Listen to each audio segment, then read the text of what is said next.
Makikilala mo ang isang magaling na lider sa pamamagitan ng mga bunga nito. Ang mga katagang ito ang mismong naglalarawan kay Pastor Apollo C. Quiboloy.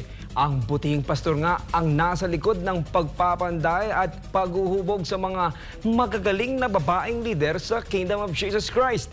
Kilalanin ang ilan sa kanila sa balitang ihatid ni Hannah Jane Sancho. Sa isang napakalaking kongregasyon tulad ng Kingdom of Jesus Christ, isa sa mga pangunahing dahilan ng pananatili ng mga tagasunod nito ay ang kalidad ng pamumuno ng leader nito.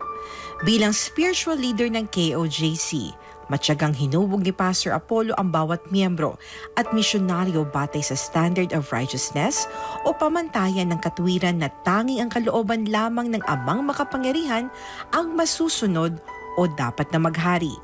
Kaya naman, hindi na nakapagtataka pa na maraming buhay ang nabago mula nang marinig ang mga pagtuturo ni Pastor Apollo. Ang 4 na dekadang pamumuno ni Pastor Apollo sa KOJC, nagbunga na ng dekalidad ng mga leader na karamihan ay mga kababaihan tulad ng KOJC coordinators na itinalaga sa National Capital Region. Sa kabila ng kaliwat ka ng akusasyon ngayon kay Pastor Apollo, hindi nagbago ang pagtingin ng mga kababaihang leader at sa halip ay mas tumibay pa ang kanilang pagsusunod sa mga turo ng butihing pastor. Para sa akin, si pastor ang ginamit ng Ama para magbago ang buhay ko. Kasi kung wala si pastor, mananatili ako sa pagiging isang makasalanan.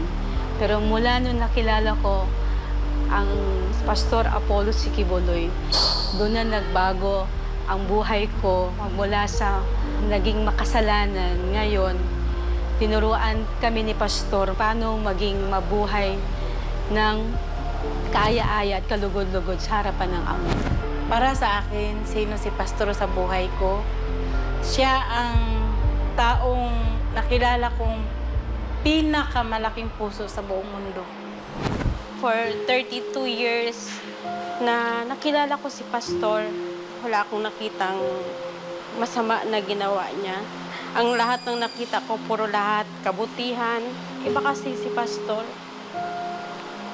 Galing din ako sa ibang denomination, galing din ako sa ibang simbahan, nag-shopping din ako. Pero yung turo ni Pastor, hindi nila naituro sa akin.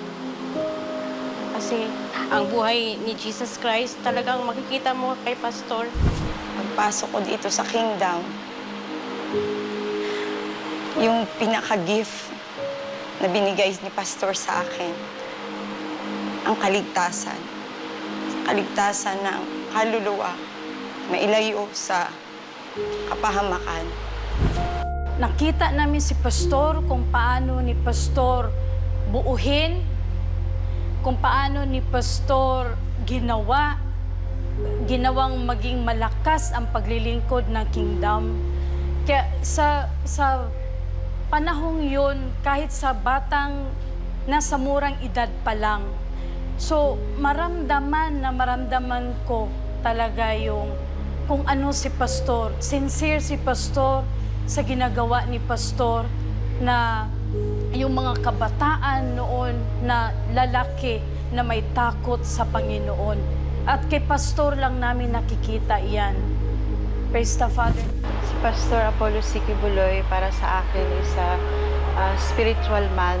Si Pastor, first kong napakinggan ang pangaral ni Pastor at the age of 12. So at that time, yung mga pangaral ni Pastor is talagang tumatak talaga sa puso ko kasi ang kanyang mensahe is nakapagbigay talaga sa akin ng enlightenment at pagbabago talaga sa buhay ko na hindi ko nakita sa sanlibutan, hindi ko nakita sa ibang denomination, hindi ko naramdaman ang pag-ibig ng ating dakilang Ama sa pamagitan ni Pastor. Sa magitan ng mensahe ni Pastor, nagkaroon ng pagbabago yung buhay ko. Hindi lang pagbabago na pansamantala, kundi pagbabago talaga na nagmumula sa loob. Si Pastor, napaka-disenteng tao. Di niya yun magagawa. Ako, nandito ako sa kaharian. Nandito ako sa kingdom. Kaya ako makapagsabi kung ano kadisente si Pastor. Yung lahat ng mga allegations na sinabi sa kanya, hindi yun totoo. Hindi yun totoo dahil hindi namin yun nakita kay Pastor. Napaka-protective ni Pastor pagdating sa mga babae. Isa din sa isinusulong ni Pastor Apollo ay ang pagbibigay dangal sa mga kababaihan sa KOJC at ang pananatili ng single blessedness. Isa itong commitment na hindi ipinipilit sa mga KOJC missionary dahil katulad lang din ito ng pagmamadre at nagpapari sa simbahang Katoliko.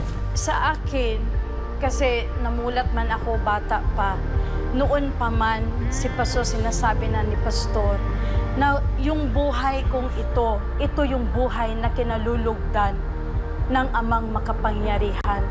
Kaya yun yung naging motivation ko na mananatiling single. Unang-una dahil nagpapasalamat ako sa Panginoon, sa Ama through kay Pastor. Dahil sa mundong ito, mabibilang na lang siguro ang mga tao na namumuhay na without carnality. Ang model kasi natin dito is si Pastor. Si Pastor kasi walang asawa, single. So, yung focus niya sa gawain ng Ama is 100%. Ganyan din yung tinuturo niya sa mga babae. Tapos, ang mga babae kasi dito, dignified. Yung binibigyan niya ng dignity ang mga babae na maging kagaya ni Pastor. Kasi si Pastor isang dignified na tao. Wala kang mapupuna sa kanya. Wala kang makikita sa kanya na mali siya. Hindi siya ganung tao kasi si Pastor is malinis. Hindi mo siya makikitaan na malisyosong tao siya. Wala kang maramdaman sa kanya na about sa laman. Kasi si Pastor, yung puso niya, pure talaga siya. Dito sa kingdom, ang mga babae, pinangangalagaan ni Pastor.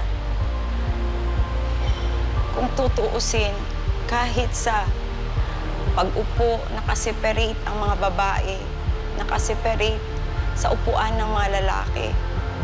Kahit sa pagkain, nakabukod ang mga babae. Ganon kung pangalagaan ni Pastor ang mga babae dito sa kingdom. Bawal ipagtabi ang babae at lalaki. At ang pagkababae dito, pinapangalagaan talaga ni Pastor. Dahil gusto ni Pastor ipakita sa sanlibutan na iba ang mga kababaihan dito sa kingdom. Dahil kung sa sanlibutan, nakikita naman natin kung ano ang mga babae na puro kalaswaan lang. Dito sa kingdom, pinapangalagaan talaga ni Pastor ang mga babae.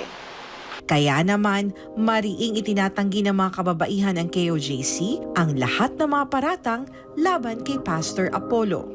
Sa dami-daming tinulungan ni Pastor, lalo na yung lahat ng mga full-time dito pumasok, lalo na pumasok ako dito ng full-time, hindi ako pinilit dito. Mismo akong pumasok dito kasi kilala ko na, naintindihan ko ano ang mga mensahe ni Pastor. Walang pumasok dito sa kingdom na pinilit. Lahat dito pumasok, naintindihan nila ano ang pinarating ni Pastor na pagmamahal. Sa lahat na nagpaparatang sa aming mahal na Pastor ng karnal, yung mga issue katulad ng rape issue na hindi yan totoo. Mula pa noon, nakita ko si Pastor, siya ang pinaka-spiritual na tao sa balat ng lupa. Kasi dito sa kingdom, pag once na pumasok ka at sumunod ka sa kalooban ng Ama, mag-decide ka na susundin mo yung pagpasok mo as a worker, as a full-time worker, lahat ng gawa ng sanlibutan, kailangan mo siyang iwanan. At sa pagpasok mo dito, may covenant ka na kung anong kalooban na Ama, lahat ng yun ay susundin mo. Si Pastor bilang modelo, bilang example, yun lahat ng kanyang turo, yun talaga ang kailangan mong sundin. Susi ang pagdidisiplina, pagtuturo at pagiging ehemplo ni Pastor Apollo C. Kibuloy sa paghubog sa Kingdom Leaders, mga anak na lalaki at babae ng makapangyarihang ama na sumusunod sa kanyang kalooban. Pastor, kung ngayon, Pastor, masasabi ko sa'yo, no matter what, Pastor, sa lahat na binigay mo, sa lahat na inano mo, tinuro sa amin, ngayon, kami na, kahit physically, hindi ka namin kasama, Pastor. Pero lahat na tinuro mo sa amin, kami na manindigan, Pastor, lahat na tinuro mo, nakalagay na sa puso't isipan namin, Pastor.